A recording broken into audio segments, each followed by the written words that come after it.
जय श्री माताजी. श्रीमाताईनं नमस्कार करून आपले दोन्ही हात श्रीमातांच्याकडे करायचे.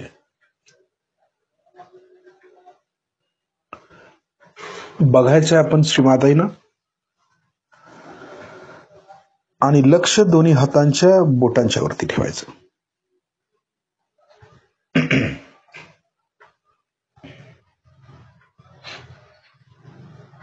ध्यान करण्यापूर्वी आपण श्रीमातांच्याकडून व्हायब्रेशन्स खेचून घ्यायच्या. म्हणजे सुरुवात आपण श्रीमाताईनं बघत करायची आहे.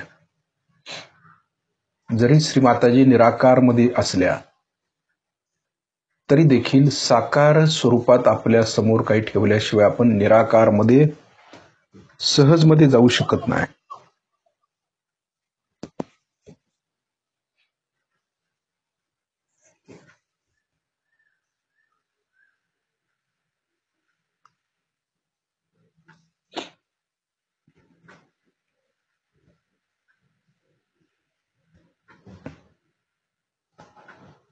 लक्ष दोन्ही हातांच्या बोटांच्या वरती देतोय आपण. जे काही चैतन्य श्रीमाताजी देत आहेत ते आपण खेचून घेतोय. कारण व्हायब्रेशन्स खेचून घेणं हे फार महत्वाचं आहे. जर आपलं लक्ष परमचैतन्याकडे नसेल तर आपण किती ध्यान केलं तरी देखील आपण गहनतेमध्ये जाऊ शकत नाही. कारण जोपर्यंत श्रीमाताजींचं चैतन्य साक्षात श्रीमाताजीच निराकार स्वरूपात चैतन्यामध्ये ते चैतन्य आपण खेचून घेऊ शकत नाही तोपर्यंत गहनतेमध्ये उतरता येत नाही. म्हणून लक्ष श्रीमाताजींच्याकडे द्यायचं आहे आणि हाताच्या बोटांच्या वरती.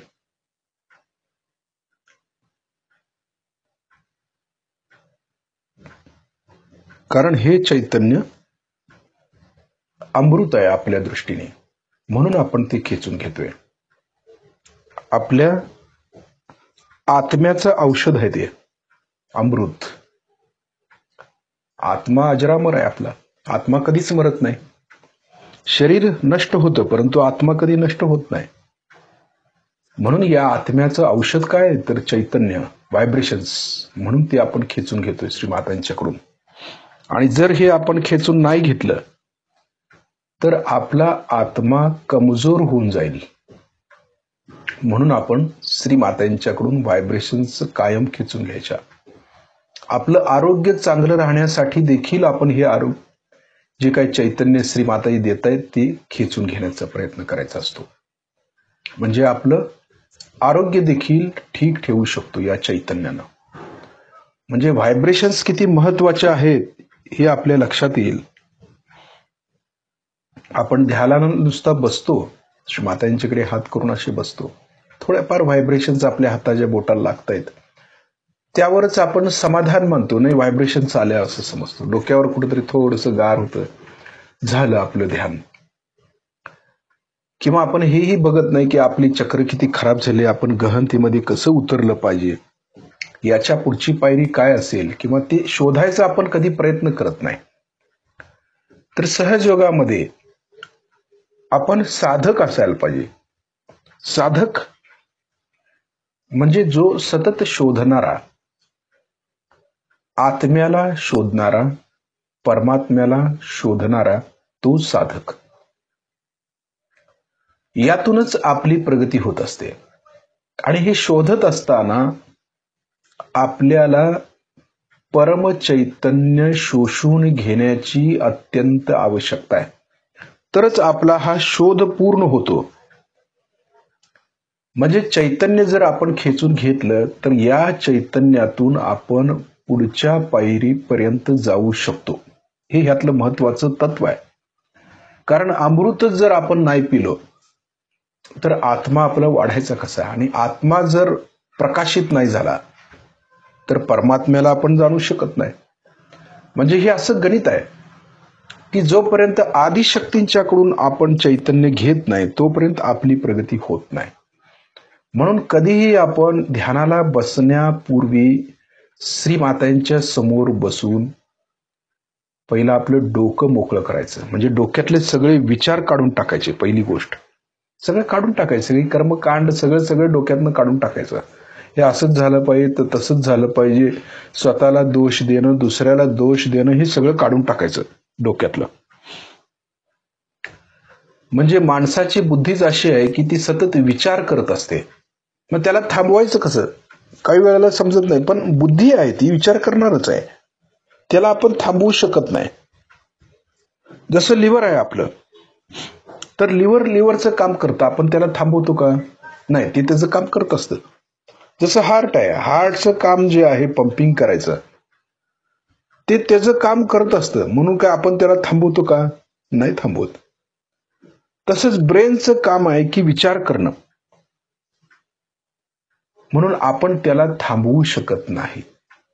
ते आपोआप थांबतं. कधी थांबतं? ज्या वेळेला आपण आपली कुंडलिनी सहस्त्रारच्या वर जाते, त्यावेळेला आपल्या शरीरामध्ये प्रचंड प्रमाणात बदल होत असतात. म्हणजे काय होतं की आपण मध्यामध्ये येतो. पहिली गोष्ट मध्य नाडीमध्ये येतो, आणि मध्य नाडीत आल्याबरोबर आपण संतुलनामध्ये येतो. आपण डावीकडे असू, उजवीकडे असू, आणि इम्बॅलन्स झाल्यामुळे आपल्याला आजार होत असतात. कुंडलिनीच्या जागृतीमुळे आपण संतुलनामध्ये येतो. आपल्याला कळतं की आपला डावी बाजू आहे तर आपण ट्रीटमेंट घेतो, उजवी बाजू असेल तर त्याला काही ट्रीटमेंट्स आहेत त्या ट्रीटमेंट घेतो, आणि मध्यात येतो. मध्यात आल्यावरती आपल्याला व्हायब्रेशन्स सुरू होतात, आणि व्हायब्रेशन्स घेतल्यामुळे काय होतं की आपल्यामधली चक्र, आपल्या नाड्या स्वच्छ होतात, आणि आपली कुंडलिनी सहस्त्रारच्या वर जास्तीत जास्त राहू शकते. म्हणजे जोपर्यंत आपण चैतन्य खेचून घेत नाही तोपर्यंत आपण कुठलंच कार्य करू शकत नाही. जरी हे आत्म्याचं,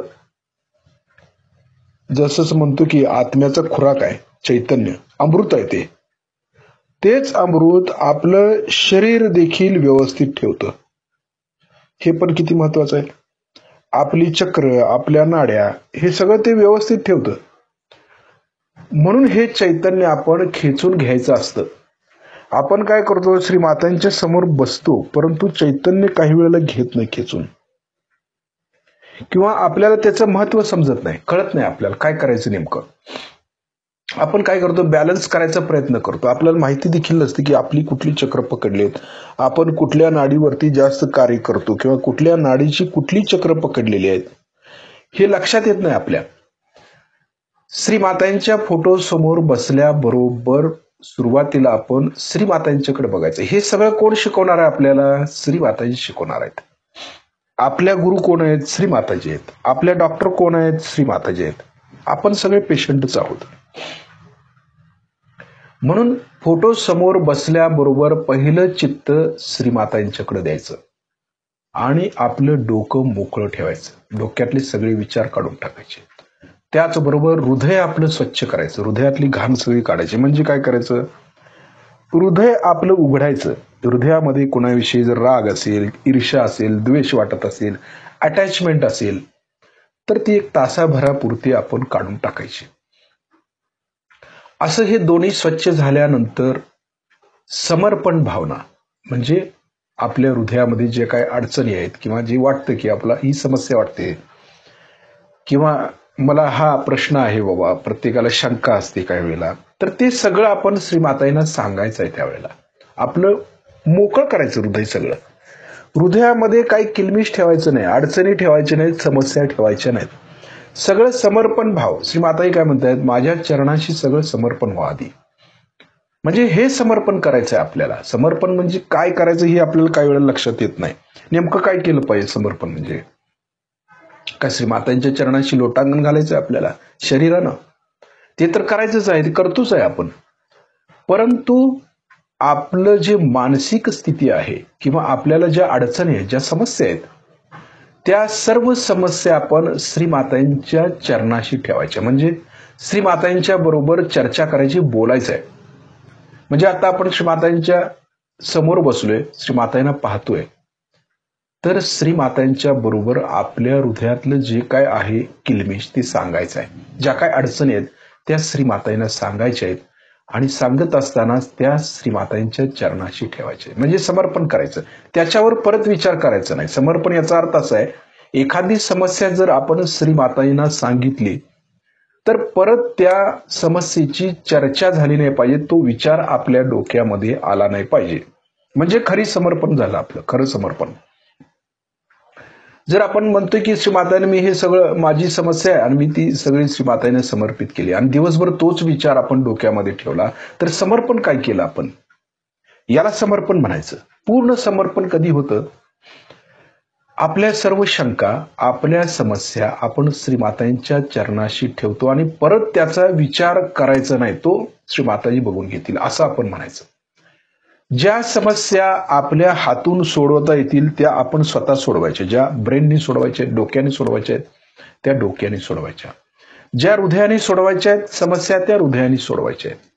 आणि याच्याही पलीकडे जर कुठल्या समस्या असतील तर त्या आपण श्रीमातांना समर्पित करायचे. ज्या आपल्या बुद्धीच्या पलीकडे आहेत, जे हृदयाच्या पलीकडे आहेत, जे आपल्या आवाक्याच्या पलीकडे आहेत, की बाबा ही समस्या आता मी सोडवू शकत नाही, श्रीमाताजीच आता काय करतील ते करू देत, असं म्हणून आपण त्या श्रीमातांच्या चरणाशी समर्पित करायचे असतात. याला समर्पण भावना म्हणतात. नाहीतर आपल्या समर्पणाच्या भावना अगदी वेगळ्या प्रकारच्या असतात, संकल्पना सगळ्या. आपण म्हणतो नाही मी सगळं श्रीमातांना समर्पित केलंय, पण दिवसभर मात्र आमचा तोच विचार चालू असतो. मग आपण समर्पण काय करतो हे आपल्याला समजत नाही. म्हणजे श्रीमाताने एक एक शब्द असे वापरलेले आहेत की आपण फक्त ते ऐकतो, त्याच्यावरती मनन चिंतन कधी करत नाही. ज्या गोष्टी श्रीमाताजी सांगत असतात, अगदी ज्यावेळी लेक्चर आपण ऐकतो ते अगदी कान देऊन ऐकायचे असतात, आत्म्यातून ऐकायचं असतं. आपली सगळी पंचेंद्रिय श्रीमातांच्याकडे लागली पाहिजेत. अशी नाही आवाज ऐका श्रीमाताजी काय म्हणतायत, व्हायब्रेशन्सकडे पण लक्ष पाहिजे, कानाने ऐकलं पाहिजे अमृतवाणी त्यांची, परत चित्तामध्ये ते खेचून घेता आलं पाहिजे. हे फार महत्वाचं आहे, कारण याच्यावरती चिंतन होणं गरजेचं आहे. जे श्रीमाताजी सांगतायत त्याच्यावरती चिंतन होणं गरजेचं आहे. जर त्याच्यावर चिंतन नाही झालं, मनन आपण स्वतः नाही केलं, तर प्रत्येक वेळेला जे आपण लेक्चर ऐकतो त्याचा वेगळाच अर्थ आपल्याला लागतो प्रत्येक वेळेला. जसं आता एखादं लेक्चर शिवपूजेचं लावलं तर आज एक अर्थ वेगळाच लागतो, उद्या जर ऐकलं तर तो दुसराच अर्थ त्याला लागतो. म्हणजे समजतं का समजतं? तसं का होतं? श्रीमाताजी तर एकदाच बोललेले असतात अशा, पण आपल्याला मात्र अशी का स्थिती होते? याचं कारण असं आहे की आपल्याला श्रीमाताजी जे सांगतायत ते काही वेळेला लक्षपूर्वक आपण ऐकलेलं नसतं. एखादी गोष्ट आपण ऐकतो, त्याच्यावर चिंतन चाललेलं असतं आपलं, ते समजून घेण्याचा प्रयत्न करत असतो, तोपर्यंत दुसरं श्रीमातांनी काहीतरी सांगितलेलं असतं ते आपलं निष्ठून जातं डोक्यातून, आणि त्यामुळे दुसऱ्या वेळेला ऐकताना काय होतं हे समजतं आणि दुसरी देखील गोष्ट आपल्याला समजते. आपल्याला वाटतंय किंवा श्रीमातांनी हे तर सांगितलं नव्हतं, लगेच कसं काय आपल्याला तेच आपण काल ऐकलं होतं पण आज हे कसं काय समजलं, अशी स्थिती आपली निर्माण होते. म्हणून श्रीमातांचं लेक्चर ऐकत असताना अगदी लक्षपूर्वक ऐकायचं असतं. पूर्ण एकाग्रतेनं ऐकला तर श्रीमातांनी सगळं सांगून ठेवलेलं आहे. आणि समर्पण म्हणजे कसं करायचं, ध्यान कसं करायचं, व्हायब्रेशन्स कशा खेचून घ्यायच्या, हे सगळं श्रीमातांनी सांगितलेलं आहे.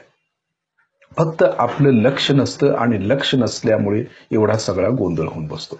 म्हणून आपण श्रीमातांना समर्पित होऊनच सहयोग करायचा असतो, हे आपण पक्क लक्षात ठेवायचं.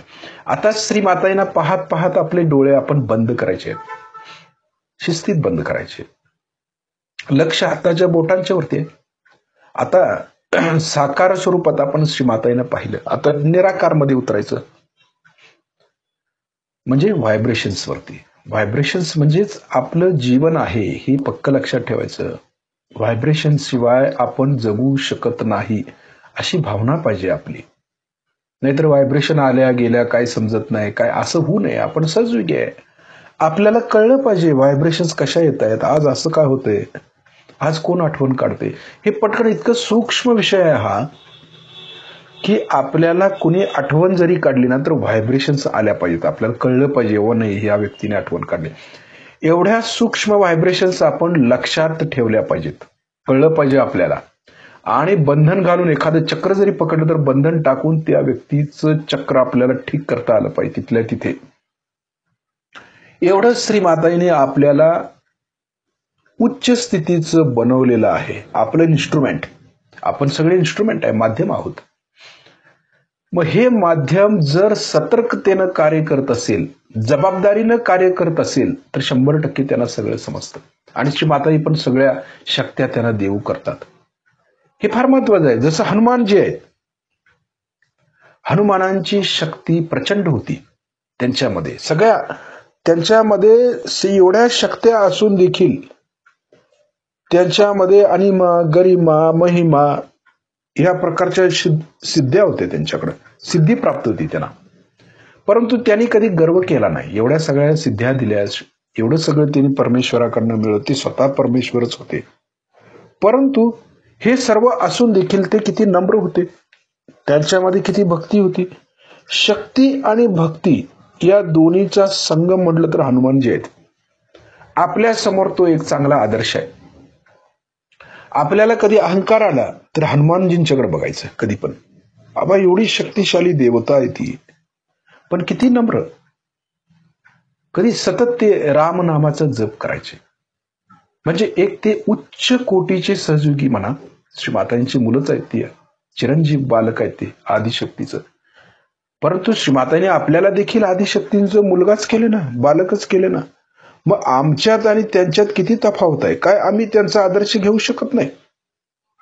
त्यांच्यातली भक्ती, त्यांच्यातली शक्ती का नाही आम्ही घेत? आणि मग आम्हाला अहंकार होतो.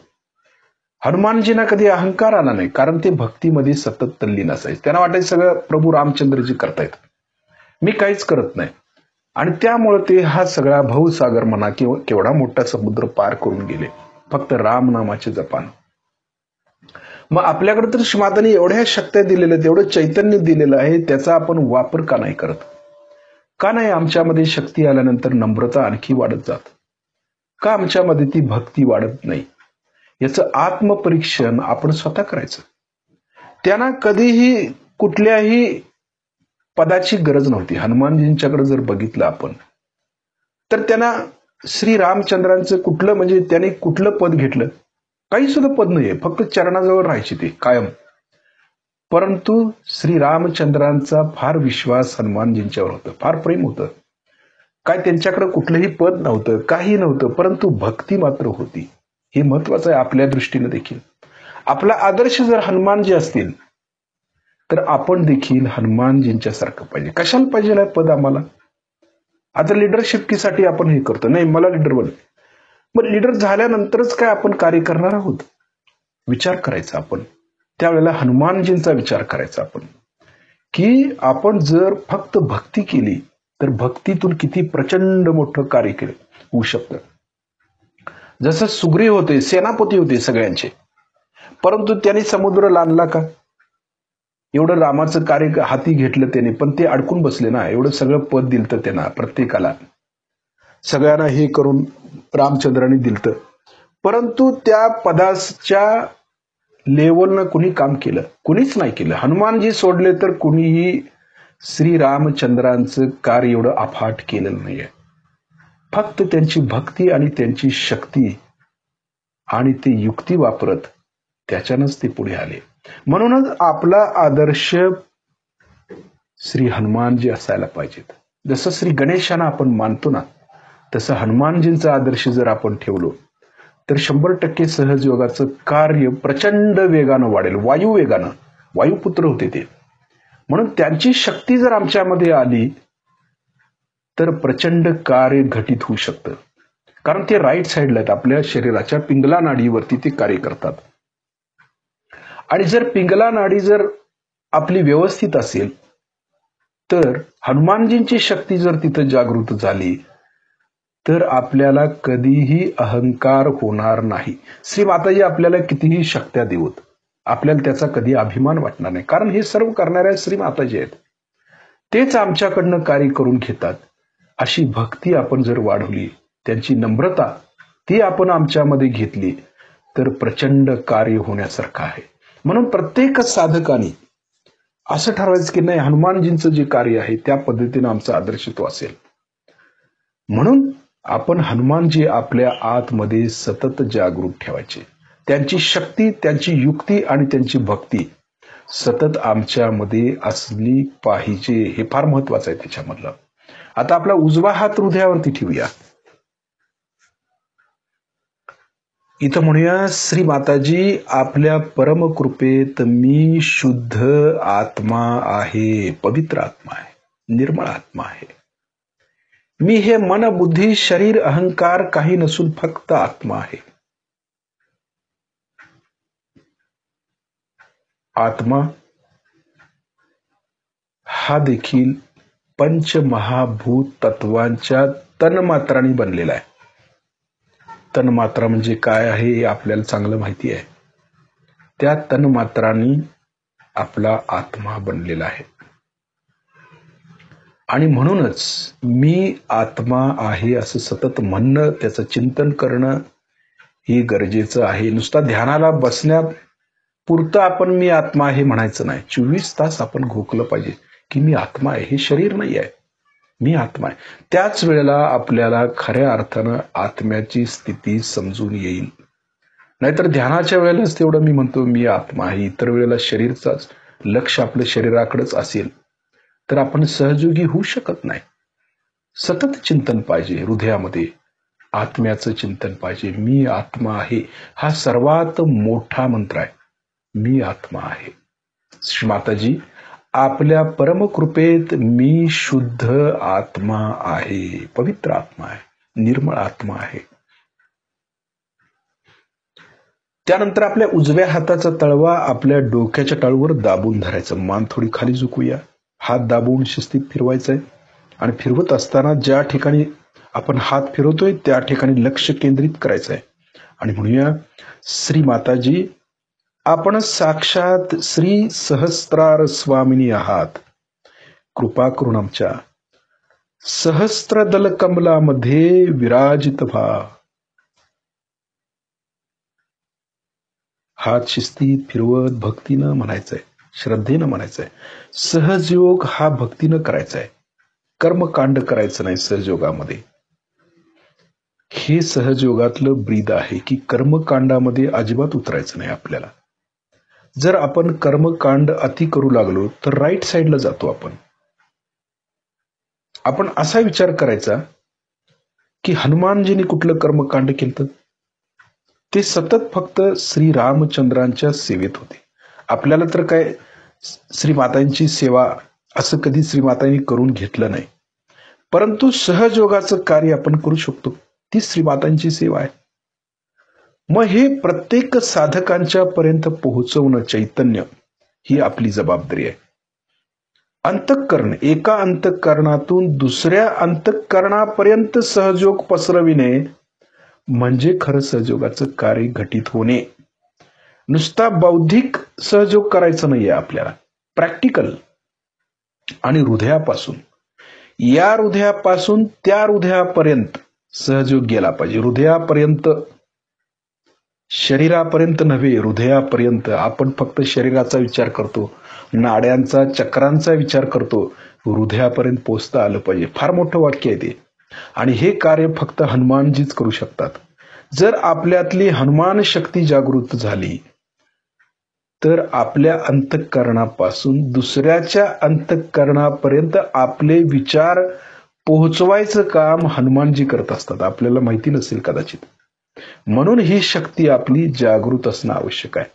कारण सहयोग पसरवित असताना हार्ट टू हार्ट गेलं पाहिजे, ब्रेन टू ब्रेन नाही, हार्ट टू हार्ट गेला तर तो सहयोग रुजतो आणि फोफावतो. हे त्यातलं महत्वाचं तत्व आहे.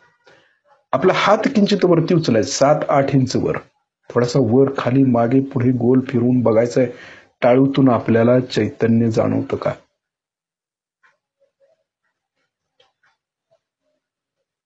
गरम किंवा गार. काही जणांना गरम जाणवतं, घाबरायचं कारण नाही. गरम जरी झालं तरी लक्ष द्यायचं, हळूहळू गार व्हायला सुरुवात होते. परंतु शस्त्राच्या वर येणं हे सगळ्यात महत्वाचं आहे. म्हणजे आपली कुंडली शस्त्राचं भेदन करून वर आली पाहिजे. हात खाली घेऊया, चित्तानं बघूया. आता आपली कुंडलिनी सहस्त्रारचं भेदन करून वर आली का पाहायची, फक्त बस बघायचंय. काहीच करायचं नाही. श्री मातांनी किती सोपं केलंय. काही करायचंच नाहीये, तर फक्त चित्त द्यायचं आहे, तेवढं आपण करू शकतो. शस्त्राच्या वरती लक्ष आहे आपलं. भेदन करून वर, भेदन करून वर. समजा कुंडलिनी खाली आली काही कारणवश, तर पुन्हा तिला वरती आणायचं काम करायचं. ही तपश्चर्या आहे सहजाची.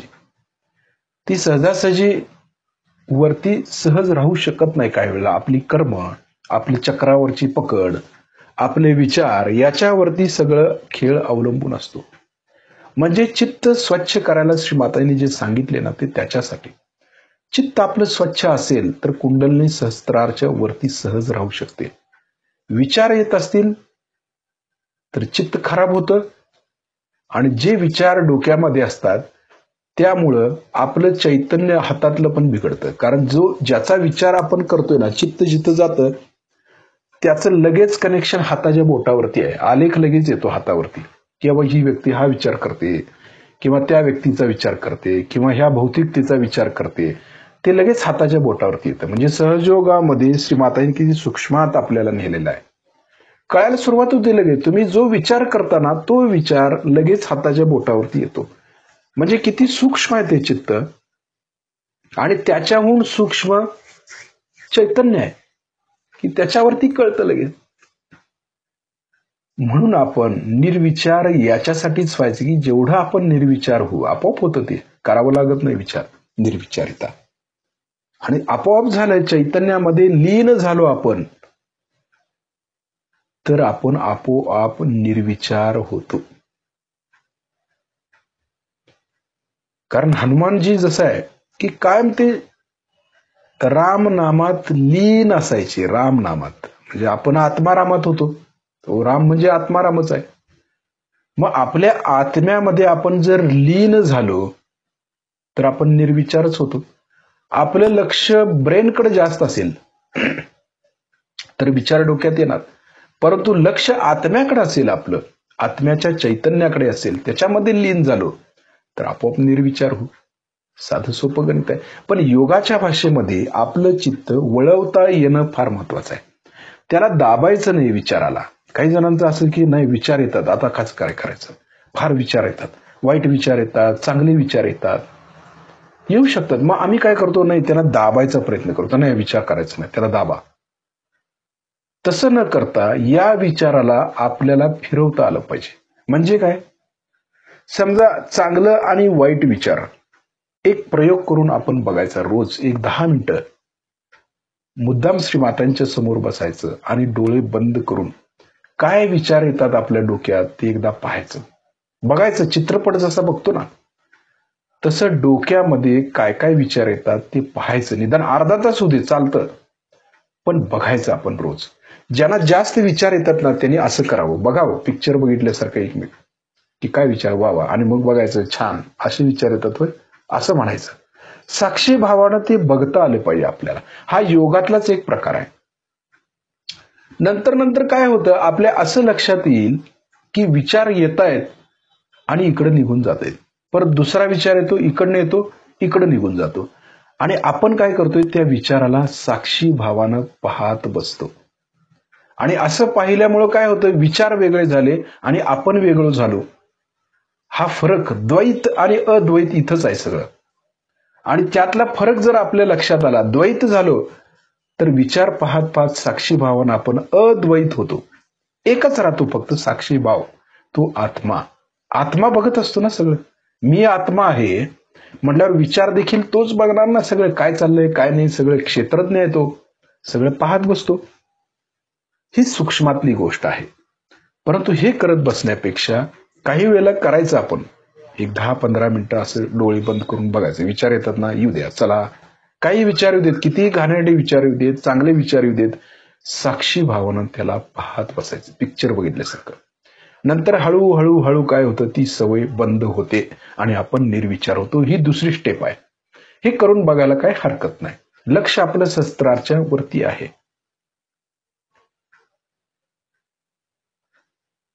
आता वरून थोडंसं खाली यायचं आहे आपल्याला. वरून थोडस खाली ब्रह्मरंध्रामध्ये यायचं आहे.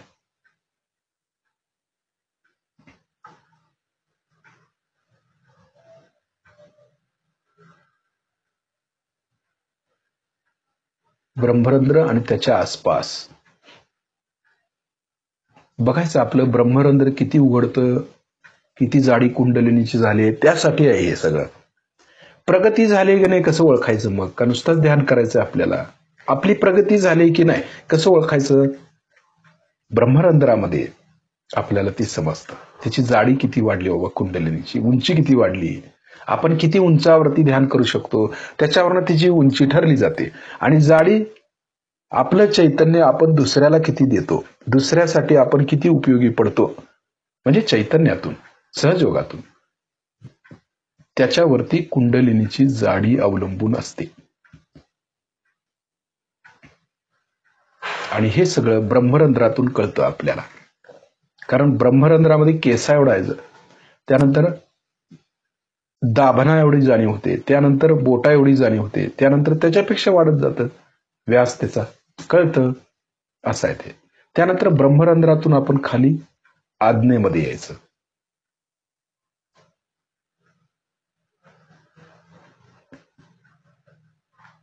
आज्ञेतून विशुद्धी, वरून खाली विशुद्धी, विशुद्धीतून खाली खाली यायचं लगे अनाहत,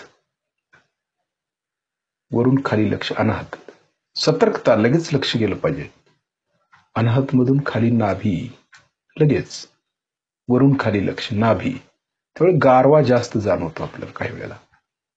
नाभीतून स्वाधिष्ठान, स्वाधिष्ठान मधून मूलाधार, वरून खाली लक्ष आता मूलाधार पर्यंत.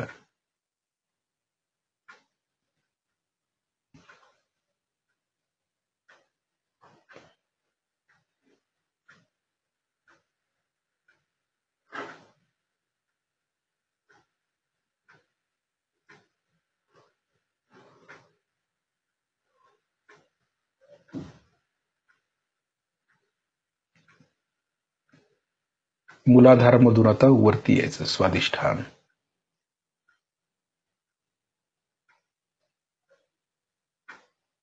स्वाधिष्ठान मधून नाभी, खालून वर. हे जाणवणं महत्वाचं आहे फक्त व्हायब्रेशन साठी. नाभीतून अनाहत, हृदय, मध्य हृदय. आता काय करायचं? मध्य हृदयातून डावं हृदय आणि उजवं हृदय आणि मध्य हृदय या तिन्हीकडे लक्ष द्यायचं आहे आपल्याला. डावं हृदय, उजवं हृदय आणि मध्य हृदय. डावीकडे शिवपार्वतीचं स्थान आहे, मध्ये जगदंबेचं स्थान आहे, दुर्गा माता, आणि उजव्या बाजूला, उजवा अनाहत अध्यात्माच्या भाषेमध्ये सीतारामाचं स्थान आहे. लेफ्ट हार्ट आणि राईट हार्ट. राईट हार्ट जे आहे ते लंग्स, म्हणजे आपले जे फुफ्फुस आहेत त्याच्यावरती कार्य करतं. आपली फुफ्फुस जर कमजोर झाली असतील किंवा काही प्रॉब्लेम असेल तर राईट हार्ट वरती लक्ष द्यायचं. रामाचं चक्र आहे हे, पितृ म्हणजे पित्याचं चक्र, आणि डाव्या बाजूला मातेचं चक्र असतं, आईचं चक्र असतं. या दोन्हीचं संतुलन असणं अत्यंत आवश्यक आहे. डाव्या बाजूला चंद्र आहे, उजव्या बाजूला सूर्य आहे, म्हणून राम कोण होते? सूर्यवंशी होते. बरोबर. अभ्यास कसा आहे बघा. राम कोण होते? सूर्यवंशी, म्हणजे सूर्य उपासना करणार होते राम, म्हणून त्यांना सूर्यवंशी म्हटलेलं आहे. म्हणून ते पिंगला नाडीवरती आहेत, सूर्य नाडीवरती. आणि हनुमानजी पण पिंगला नाडीवरतीच आहेत, सूर्याला त्यांनी गिळलं. आणि डाव्या बाजूला चंद्र नाडी आहे, तिथं शिवांचं स्थान आहे, कारण शिव डोक्यावरती चंद्र घेत आहेत, हृदयानं काम करणार आहेत. हृदय फार महत्वाचं असतं, मनाचा कारक चंद्र. मानसिक स्थिती ज्यावेळी बिघडते त्यावेळी चंद्र नाडी किंवा चंद्राचा प्रभाव त्याच्यावरती जास्त असतो. हा अभ्यास आहे आपला, आपल्या अभ्यासासाठी. चंद्र आणि सूर्य म्हणजे डावी बाजू जी आहे ती आईची बाजू आहे, उजवी बाजू जी आहे ती पित्याची बाजू आहे. आणि या दोन्हीसाठी आपलं संतुलन हे हृदयातून होणं आवश्यक आहे. हृदयामध्ये संतुलन पाहिजे. आपलं जर हार्ट पकडत असेल लेफ्ट किंवा राईट, तर आपण लक्षात घ्यायचं की आपलं मातृपितृचं काहीतरी प्रॉब्लेम आलेला आहे. पितृदोष, मातृदोष, दोन दोष असतात आपल्यामध्ये. कारण आपली अटॅचमेंट सगळ्यात पहिला आई वडिलांशी असते आणि त्यामुळं हृदय आणि राईट हार्ट आणि लेफ्ट हार्ट या दोन्ही गोष्टी आपण सांभाळायच्या असतात अटॅचमेंटसाठी. आणि त्याची जर आपण ते जर स्ट्रॉंग केलं तर कुंडलिनी आणखी वर येऊ शकते. कारण हे जे हृदय आहे तेच सहस्त्रारमध्ये आहे ना, सहस्त्रार म्हणजे हृदयामध्येच आहे, लेफ्ट अँड राईट मध्ये आणि मध्य. आणि कुंडलिनी तिथूनच वर जात असते, म्हणून अडकते कुठे, तर हार्ट मध्ये अडकू शकते. म्हणून आपलं हार्ट, दोन्ही हार्ट व्यवस्थित ठेवायचे. आपले मातृदोष आणि पितृदोष आपण व्यवस्थित ठेवायचे. म्हणून आपल्याला सांगितले की आपल्या आई वडिलांना आपण नमन केलं पाहिजे. ते आपले गुरु आहेत. कारण पहिले गुरु, पहिली अटॅचमेंट त्यांच्याबरोबर येते, मग बाकीची अटॅचमेंट, मग कोण आपले भाऊ असतील, बहिणी असतील, मित्र परिवार असेल, मग त्यांची अटॅचमेंट नंतर. पण डायरेक्ट चक्रावरती जर अटॅक होत असेल, अटॅचमेंट होत असेल, तर ती आपल्या आई वडिलांच्याकडून पहिली आलेली असते. म्हणून आपण ज्यावेळेला लेफ्ट साईडला किंवा डाव्या हृदयामध्ये जर आपण जास्त कार्य करू लागलो तर आपल्या आईचं चक्र हे खराब होऊ शकतं. कारण भावनिक होऊ शकतो आपण. आई ही भावनिकच असते, मुळात नैसर्गिक आहे, ते नॅचरल आहे की स्त्रिया मुळातच भावनिक असतात, लेफ्ट साईडलाच असतात ते. पण लेफ्ट साईडला असल्यामुळं लेफ्ट साईडला श्री गणेश पण आहेत आणि गणेश त्यांना जास्त मदत करत असतात. कारण डावीकडे मूलाधार पासून सुरुवात होते श्री गणेशांची. म्हणून गणेश हे मातृभक्त आहेत. आपल्याला माहिती आहे गणेश हे मातृभक्त आहे, असा अभ्यास आहे तो. आणि राईट साईडला जे आहे ती पित्याची बाजू आहे. म्हणून रामाने काय केलं, आपल्या पित्याची बाजू ऐकली, कर्तव्य केलं. म्हणजे प्रपंच करत असताना आपण लेफ्ट आणि राईट ह्या दोन्ही गोष्टी सांभाळल्या तर आपलं हृदय आपलं व्यवस्थित ठेवू शकतो आपण. हे यातलं महत्वाचं तत्व आहे. हा अभ्यास आपण करायचा असतो. प्रपंच करताना देखील त्यात सहयोग कसा आहे हे जर आपल्याला कळलं तर खरा सहयोग साधला आपल्याला. मग हृदयातून आपण आता विशुद्धीमध्ये यायचं. विशुद्धीतून आज्ञाचक्रामध्ये यायचं. आज्ञातून सहस्त्रार आणि सहस्त्रारच्या थोडस वरती लक्ष केंद्रित करायचं आहे. बरोबर, कुंडलिनी वर आली. हे अंतकोणी हनुमानजीच कार्य करत असतात या सगळ्या गोष्टीमध्ये. वायू तत्वातून कार्य करतात ना. चैतन्य येतं कुठून, वायू तत्वातून. पहिलं वायूच आहे ना. चैतन्य ज्या वेळेला येतं ते डायरेक्ट चैतन्य आपल्या हाताला नाही लागत आहे, वायूत येतं पहिला. ते वायूतून जलामध्ये जातं आणि जलातून जडामध्ये येतं ते. तसा आपला अभ्यास म्हणजे कळलं पाहिजे आपल्याला खरोखर ही काय भानगड आहे. कारण व्हायब्रेशन येत असताना वायू स्वरूपात, बरोबर आहे, आपल्या हाताच्या बोटावर जर आपण लक्ष दिलात तर चैतन्य वायू स्वरूपात आपल्या बोटाच्या आगारातून शिरतात आत. आणि शिरत असताना आपल्या बोटावरती जल, थोडस पाणी असं आल्यासारखं जाणवतं, बोटाला पाणी सुटतं, म्हणजे जलात रूपांतर होतं त्याचं. आणि जलातून ते जडात म्हणजे पृथ्वी तत्वात म्हणजे देहात जातं. असं आपल्या ह्याच्यामध्ये क्रिया घडत असतात. म्हणून वायू तत्वाला हनुमानजींना फार महत्व आहे. त्यांच्याशिवाय कुंडलिनी वरती पण राहू शकत नाही आणि त्यांच्याशिवाय सहयोग देखील पूर्ण होऊ शकत नाही. म्हणून हनुमानजी जे आहे ते श्रीमातांच्या मागे असतात, पुढे असतात, खाली म्हणजे चरणाशी असतात, श्रीमातांच्या चरणाशी असतात. आणि गणेश जे आहेत ते श्रीमातांच्या मागे उभे असतात, आईच्या पाठीशी असतात ते कायम. आणि हनुमानजी तत्पर असतात सहयोगाचं कार्य करण्यासाठी, म्हणून ते चरणाजवळ असतात. हे आपल्याला कळलं पाहिजे. लक्ष शस्त्राच्या वर, दोन्ही हातांच्या बोटांच्या वरती. आणि तिसरी महत्वाची गोष्ट म्हणजे जे वलय आपल्या भोवती घेतलेलं आहे आपण, बंधन म्हणतो त्याला, वलय, त्या वलयाकडे लक्ष देत आपण हनुमान चालीसा ऐकायची आहे. ऐकत असताना देखील लक्ष व्हायब्रेशन्सकडे पाहिजे, हाताच्या बोटांच्या वर. आणि वलयावरती पाहिजे, कारण हे जे वलय तयार होतं ते हनुमानजींच्या शक्तीमुळे होतं. उगीच हे आपण म्हणायचं नाही. अथर्व शीर्ष म्हणण्याला पण काही अर्थ आहे. त्याच्यानं पण काही देवता जागृत होतात आणि त्याच्यामुळे पण आपल्या कुंडलिनीच्या हालचाली आपल्याला कळत असतात किंवा कुंडलिनी उच्च स्थितीला जाऊ शकते. तसं हनुमान चालिसा ऐकल्यानंतर काय होतं, आपल्या हातातल्या व्हायब्रेशन्स वाढतात, शस्त्राच्या वर कुंडलिनी जाते आणि सर्वात महत्वाचं म्हणजे आपल्या भोवती जे कवच घेतले ना आपण चैतन्याचं, ते आपलं मजबूत होतं त्या हनुमान चालिसाने.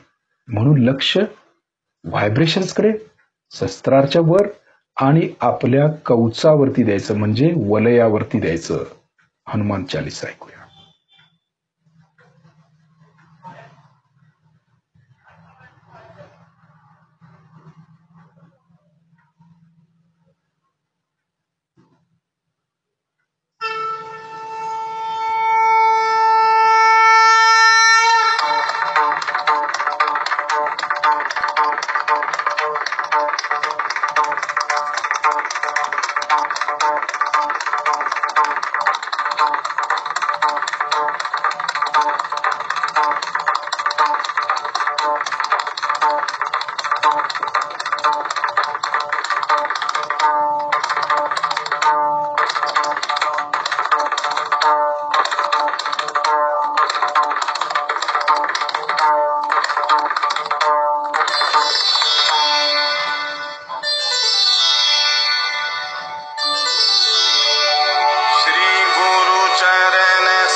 जगवंदन तेज प्रताप महाजगवंदन।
रामचंद्र के काज संवारे, रामचंद्र के काज संवारे।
दिक्पाल जहाँ दे कवि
जानू लील्योताहि मधुर फल जानू।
जीवन फल पा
हरे भजन राम को पावै जन्म जन्म के दुख बिसरावै जन्म जन्म के दुख बिसरावै अंतकाल रघुबर पुर जाई अंतकाल रघुबर पुर जाई जहे जन्म हरि भक्त कहाई जहे जन्म हरि भक्त कहाई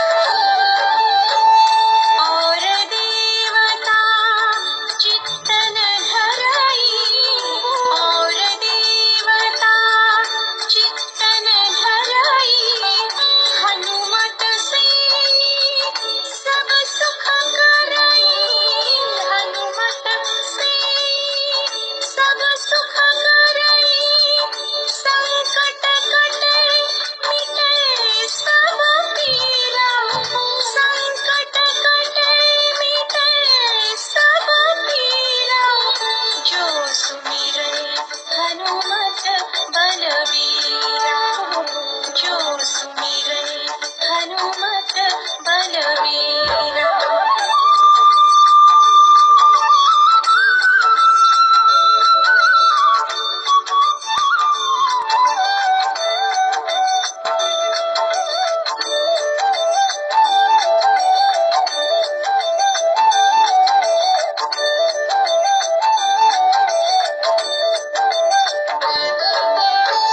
जय जय जय हनुमान गोसाई जय जय जय हनुमान गोसाई कृपा करहु गुरुदेव की नाई कृपा करहु गुरुदेव की नाई यह शत बार पाठ कर जोई यह शत बार पाठ कर जोई छूट ही बंदी महासुख होई छूट ही बंदी महासुखी होई जो यह पढ़ै हनुमान चालीसा जो यह पढ़ै हनुमान चालीसा होय सिद्धि साखी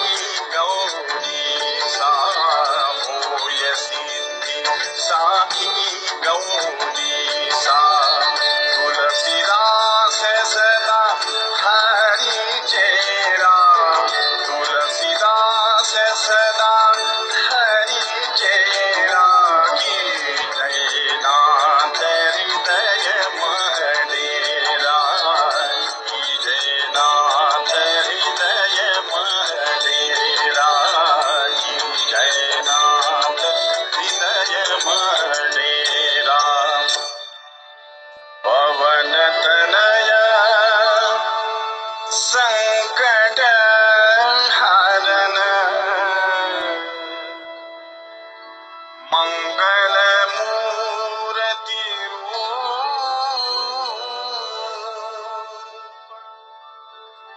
राम लखन सीता सहित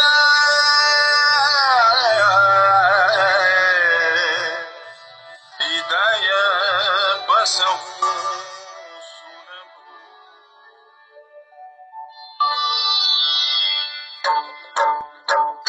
जय हनुमान जय हनुमान जय हनुमान ज्ञान गुण सागर जय हनुमान ज्ञान गुण सागर जय हनुमान ज्ञान गुण सागर जय कपीस तिहु लोक उजागर जय कपीस तिहु लोक उजागर जय कपीस तिहु लोक उजागर श्री राम जय राम श्री राम जय राम सिया राम जय राम सिया राम जय राम श्री राम जय राम श्री राम जय राम सिया राम जय राम सिया राम जय राम श्री राम जय राम श्री राम जय राम श्री राम जय राम श्री राम जय राम श्री राम जय राम श्री राम जय राम श्री राम जय राम श्री राम जय राम श्री राम जय राम श्री राम जय राम श्री राम जय राम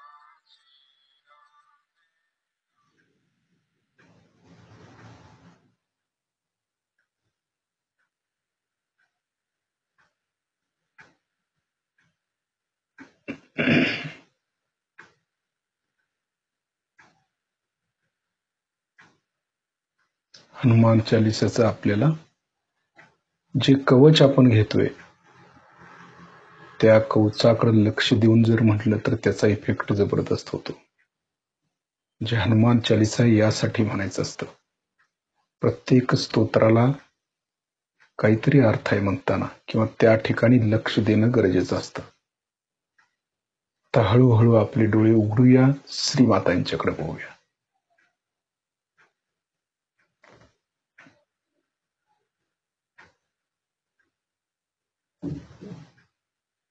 बघायचंय श्रीमाताईनं लक्ष शस्त्रार्चेवर, दोन्ही हातांच्या बोटांच्या वर आणि आपल्या कवचावरती ठेवायचं, वलयावरती.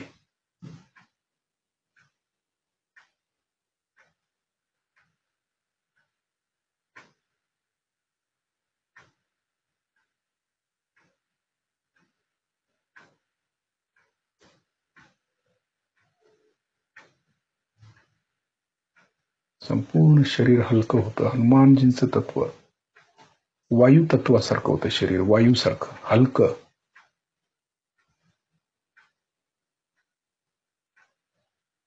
म्हणून अशा पद्धतीनं आपण ती म्हणावं लागतं की ज्याचा इफेक्ट आपल्या कुंडलिनीवर, चैतन्यावरती आणि आपल्या वलयावरती होऊ शकतो. आपल्या व्हायब्रेशन्स मध्ये पण फरक जाणवतात. हनुमानजींच्या व्हायब्रेशन्स येतात, त्यांचं संरक्षण आपल्याला मिळतं. त्याची मातांना नमस्कार करूया, त्यांचे आभार मानूया. श्रीमाताजी, आपल्या चरणाशी कोटी कोटी प्रणाम, कोटी कोटी प्रणाम. तर हळूहळू आपण बंधन घेऊया.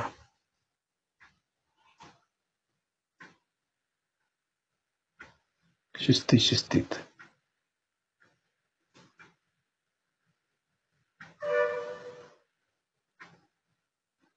एक गाठ. दुसऱ्या वेळेला डावा हात कुंडलिनी, लगेच बंधन. कुंडलिनी वर चढवायची. आज आपण सुरुवातीला त्याच्यासाठीच बंधन घेतलं नाही की चित्तानं आपल्याला कळावं की बंधन आपल्याला आपोआप बसलेलं आहे. हनुमानजींचं कवच त्यासाठी. तिसऱ्या वेळेला परत कुंडलिनीकडे लक्ष आहे. कुंडलिनी चढवतो. 3 गाठी चैतन्याच्या.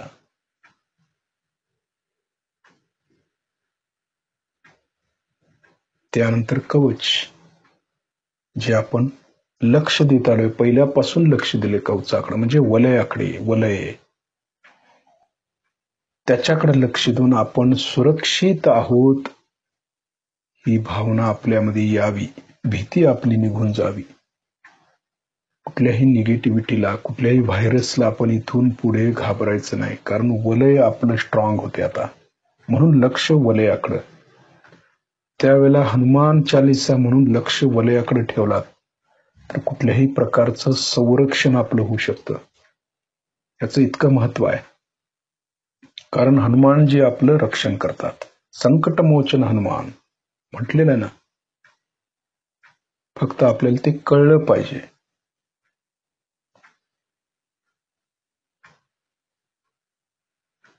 लक्ष कवचाकडे कळते, संपूर्ण शरीरात व्हायब्रेशन्स कोसळतात. इतकं ते महत्वाचं आहे. उद्या आपण दिवसभर लक्ष सहस्त्रारच्या वरती ठेवायचंय आणि आपल्या कवचाकडे ठेवायचंय. जय श्री माताजी.